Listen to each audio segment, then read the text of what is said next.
કોંગ્રેસના વડગામના ધારાસભ્ય જિગ્નેશ મેવાણીએ થરાદ પોલીસ મથકે પોલીસના પટ્ટા ઉતારવાની વાતને લઈને રાજકારણ ગરમાયું છે.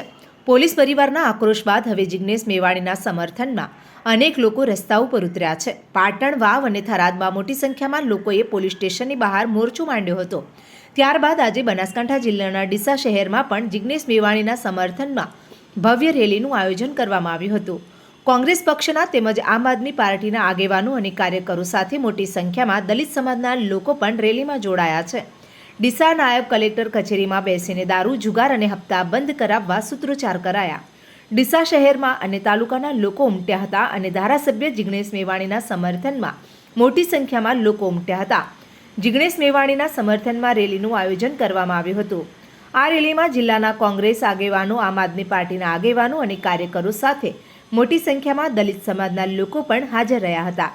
જિગ્નેશ મેવાણીના સમર્થનમાં રેલી ડીસા બગીચા સર્કલથી કલેક્ટર કચેરી સુધી રેલી નીકળી હતી, જેમાં ડ્રગ્સ અને દારૂબંધીના મામલે આવેદનપત્ર આપ્યું.